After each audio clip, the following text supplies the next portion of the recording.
Now at 5, another winter storm is on the way. We'll tell you how your Monday commute to work is looking and the latest on avalanche risk. Also, flight cancellations are dragging on this holiday season. How many are canceled, why that is, and what to do if your flight is no longer available. And one of the most revered civil and human rights activists has died. Why South African Archbishop Desmond Tutu will be remembered as a man of peace. Live, we're there for you. ABC 4 News at 5 starts now. High winds and snow are hitting Big and Little Cottonwood Canyons. This started last night and is continuing tonight. Conditions have improved, but we aren't done just yet. We start tonight with team coverage, the latest on your commute back to work tomorrow after the holiday weekend. ABC4's Lena Takata is covering Utah's road conditions. But first, let's check in with ABC4's Pinpoint weather forecast and meteorologist Doug Iverson. Doug, we've been talking about it. After the holiday weekend, people are just not looking forward to this commute back to work tomorrow. Yeah, tomorrow, especially major headaches, and I would say later in the day than earlier in the day. We could still see some trouble areas in the morning, but the widespread headaches for the commute will be tomorrow afternoon, tomorrow evening, as another storm system starts to push across northern Utah. We're wrapping up our latest storm, just some isolated snow showers, most of the snow over the mountains right now. We're still seeing some wind there, and we're watching this area of snow just to the west of Elko over northern Nevada. That could produce some light snow showers over the Wasatch Front late tonight, early tomorrow morning. Thankfully, the wind is not quite as bad as it was earlier. It was just awful out there. Currently, the wind speed in Salt Lake City at 10. Still a bit windy in Logan at 22, and temperature-wise, well, no doubt we're colder than we were yesterday. 31 currently in Salt Lake City, Elko at 26, Evanston right now only 14. Jordan? All right, thank you, Doug. Snowy weather impacting driving conditions in northern Utah this morning, but of course, like you mentioned, there's more winter weather expected to head this way. ABC4's Lena Takata joins us live from Salt Lake City to tell us what that means for commuters heading to work tomorrow after the Christmas holiday. Lena? Jordan, the morning commute could be impacted by possible snowfall overnight, but a UDOT spokesperson says the real concern is the commute tomorrow evening. There have been several crashes on Utah highways today after snow overnight created slick conditions on the roads. And though snowfall isn't expected again until late tonight into early morning, a UDOT spokesperson says drivers should be cautious when driving today, and more snowfall later in the day could impact roads during the evening commute tomorrow. And tomorrow we are expecting snow, so we will do our best to get out there and clear the roads and treat the roads and make the roads as safe as we possibly can. But motorists should expect winter conditions and be prepared for snow, for ice, and just drive accordingly, drive safely. The National Weather Service says if you're driving in winter conditions, to make sure you have food, water, and a flashlight in your car in case of an emergency. Live from Salt Lake City, Lena Takata, ABC4 News. All right, thank you very much, Lena. Millions of Americans will be hitting the roads or heading to the airport on their way home from their holiday gatherings. But bad weather in some parts of the country is making for some difficult driving, and COVID is causing staffing shortages and flight cancellations for the airlines. Here's ABC4's Kenneth Moten with the details.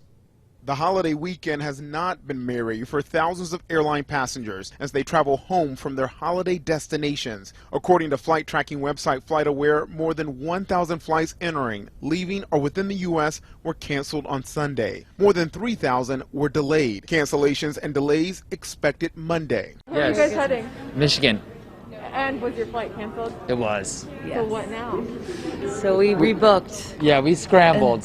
2.4 million people expected to be traveling on this day after Christmas. Travel platform Hopper calling it the third busiest travel day of the year. 4 major carriers, Delta, United, American, and JetBlue, citing staff shortages amid a surge in cases of the Omicron variant. It's one of those things that's out of your control.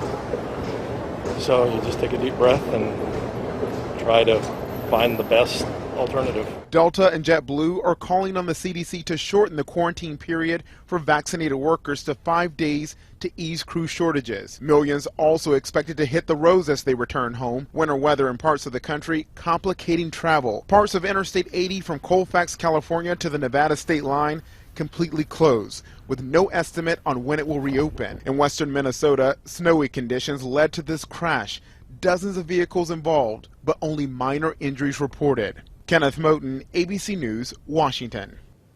COVID cases are on the rise across the country, fueled by the highly contagious Omicron variant. Dr. Anthony Fauci said studies show the variant is less severe, but stressed we do not want to get complacent. If you have many more people with a less level of severity, that might kind of neutralize the positive effect of having less severity when you have so many more people. Frontline workers are stretched thin, leading the CDC to issue an alert outlining contingency plans for rising cases. Now recommending vaccinated and boosted healthcare workers who test positive can return to work after 7 days if they are not experiencing symptoms.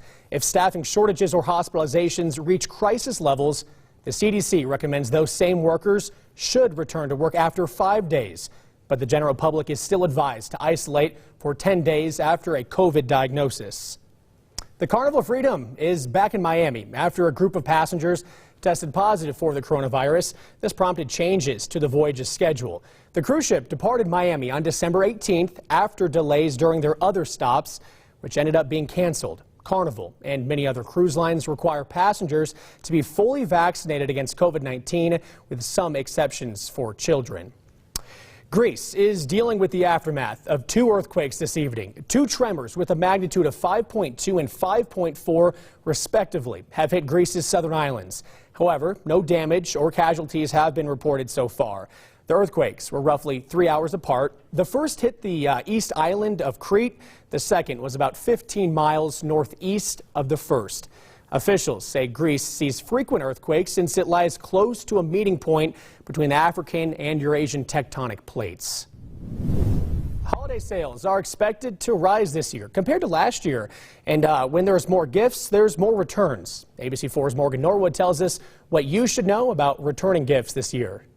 Well, if you didn't get what you were wishing for this holiday season and you want to return some of your presents, the good news is that this year, retailers are being more generous with their return windows. But this year and last year, due to the pandemic and the increased need for flexibility, we saw those holiday return windows starting even earlier and getting more generous, encompassing gifts that were purchased as early as October. About 30% of presents purchased online are returned each year, and retailers are now making it easier to return those gifts too. In a lot of cases, you can return gifts that were purchased online in-store to a retailer's in-store location if you're more comfortable with that, so that it can be a lot easier for people rather than having to figure out how to ship a gift back. When you're ready to return, here are some tips from Consumer Reports. If you unwrap a gift and you know you want to return it, don't open the box. If the original packaging isn't intact, stores may refuse the return or charge a restocking fee of 15% or more. Keep your gift receipt if you get one, and if you don't have a gift receipt or the original receipt, stores may not let you return the item, or you may get store credit instead of cash back. Check the return policy of the store carefully. Retailers have different return windows, and some specific items may have shorter windows. Experts say the week between Christmas and New Year's is a great time to return gifts and maybe find a good deal on something else. There's some really great sales going on right after Christmas. Retailers know people are going to be in store returning things, so they try to make it worth their while. Morgan Norwood, ABC News, Los Angeles. Coming up at ABC4 News at 5, every time a bell rings, an angel gets his wings. Do you remember that line from the Christmas classic It's a Wonderful Life? The movie's celebrating 75 years. Hear from actor Jimmy Stewart's daughter. And it certainly looks like the holiday out there today. Maybe a day late for the snow, but we got more coming and more of that dreaded wind. I know, just what you wanted to hear. Utah's most accurate forecast coming up.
You're watching ABC4 News. The first black archbishop of Cape Town, South Africa, Desmond Tutu, died today, according to South African President Cyril Ramaphosa. He was 90 years old. ABC's Lindsay Davis has more on the man Ramaphosa calls a patriot without equal. He will be remembered as a man of peace, even though Bishop Desmond Tutu spent most of his life fighting inequality, poverty, and injustice. As a child, he lived under white South Africa's brutally enforced segregation. It was his tireless anti-apartheid activism that first propelled him into the international spotlight. God, we know that you will lead us out of oppression and injustice.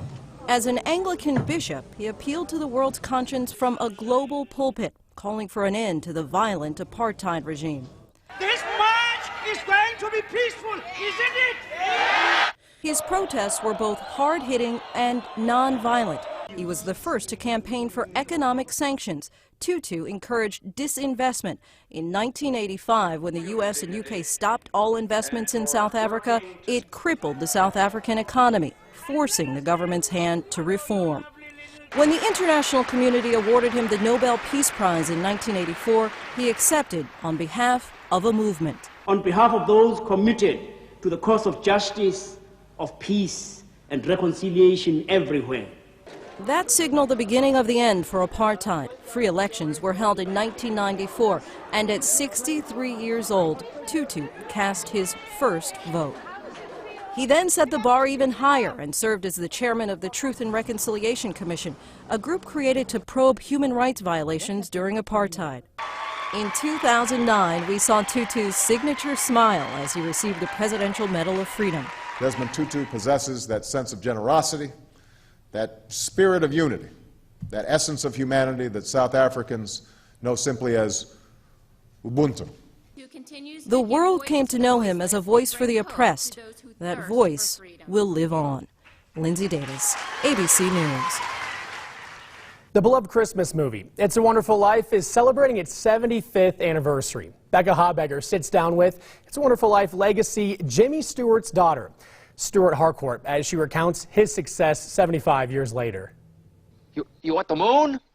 Just say the word and I'll throw a lasso around it and pull it down. It's a Wonderful Life has been touching hearts and lives for 3/4 of a century. It is about decency and honesty, but it's also about sacrifice. Kelly Stuart Harcourt is the daughter of legendary Hollywood actor Jimmy Stewart, who played the iconic main character George Bailey. When I would ask Dad, what's your favorite film, I think he'd say, it would have to be It's a Wonderful Life, and I think he was proud of his performance. Show me the way.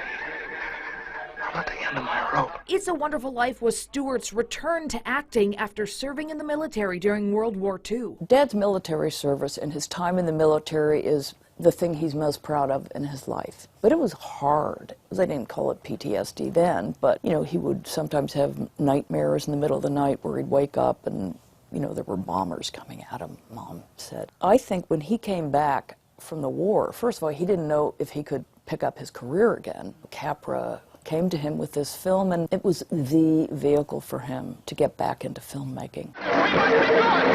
Stewart's Hollywood career spanned some 60 years, but to Harcourt, he was always just Dad. Dad as a father was great because he never lectured us on how to be good. He taught us by the way he lived. She says It's a Wonderful Life has many lessons for us today. I'm shaking the dust of this crummy little town off my feet and I'm going to see the world. Poor George Bailey wanted to travel. You know, the major cloud over our lives today is the pandemic. And, you know, it's a film about making the life that you have with the people you have around you mean something. And that's what people have had to do during the pandemic. You see, George, you really had a wonderful life. So if watching It's a Wonderful Life is a part of your family holiday traditions, then this daughter thanks you. That he is still being embraced by people, that his legacy lives on is, see, this is when I get teary-eyed.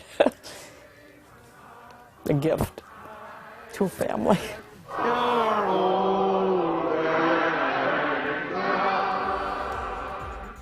It's a Wonderful Life, an absolute Christmas classic. We'll be right back after this break.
You're looking live right now of traffic coming down from the ski resorts in Big Cottonwood Canyon. What a difference a few hours makes. Roads just wet right now, and that will be the same as tomorrow morning. Now we're going to go to our Pinpoint forecast. We have our man Doug Iverson standing by. That commute's going to be gross tomorrow, Doug. Just not what people want. Obviously, sleet, snow, you name it. We're going to have it. Yeah, we're going to get some more, and definitely the wind, which seems to be one of the greatest issues we've had with Utah roads out of this last storm. The blowing and drifting snow, and that has a tendency of icing the roads over, even though it may not actually be snowing. So here we go. Let's take a look at the weather headlines for you. More snow, more wind on the way. Now, the brunt of this next storm won't really hit us until tomorrow afternoon. Now, with that said, I wouldn't rule out, like we said earlier in the newscast, and maybe some issues with your morning commute, but prepare for a rough one late tomorrow evening. Turning colder midweek, and the last storm of the year, not tomorrow's storm, would potentially be Friday.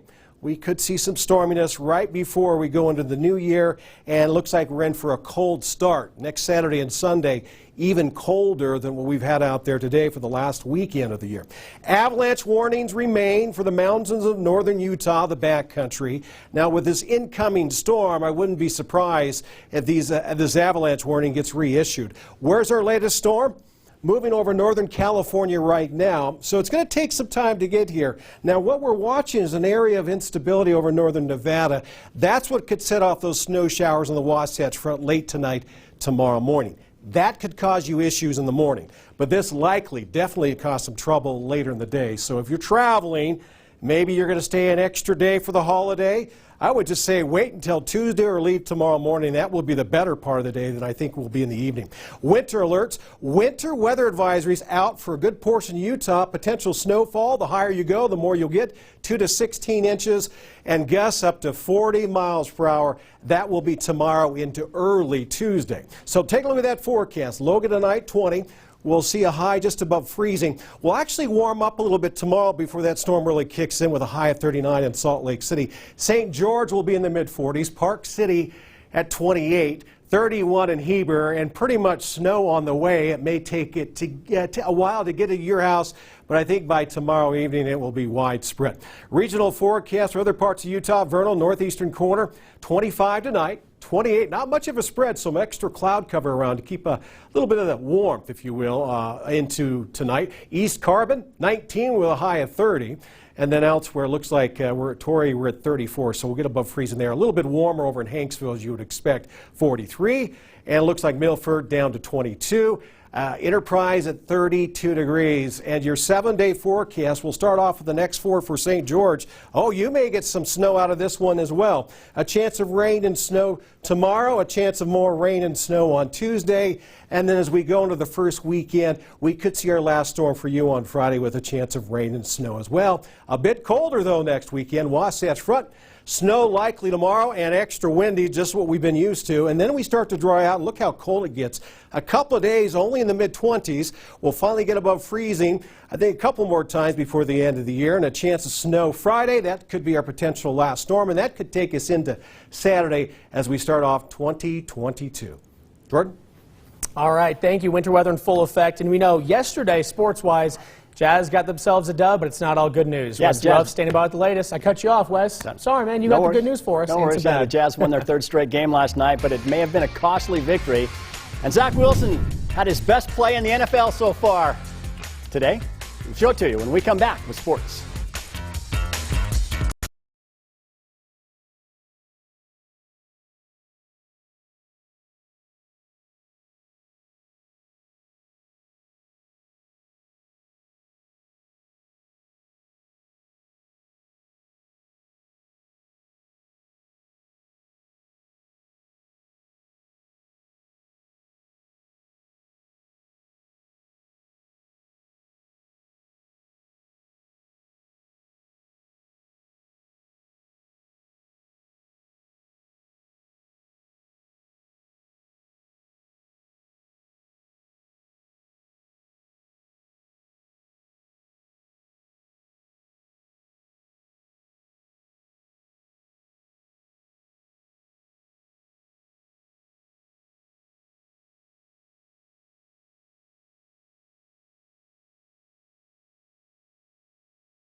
Time now for ABC4 News Sports with Wesley Ruff.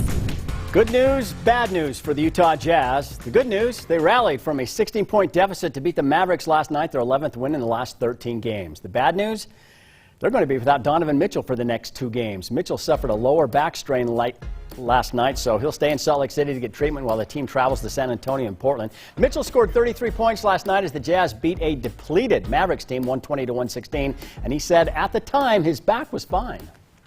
When I threw the pass to Mike, I don't really know how to describe the feeling, but it's just like when you get to kind of stand straight up.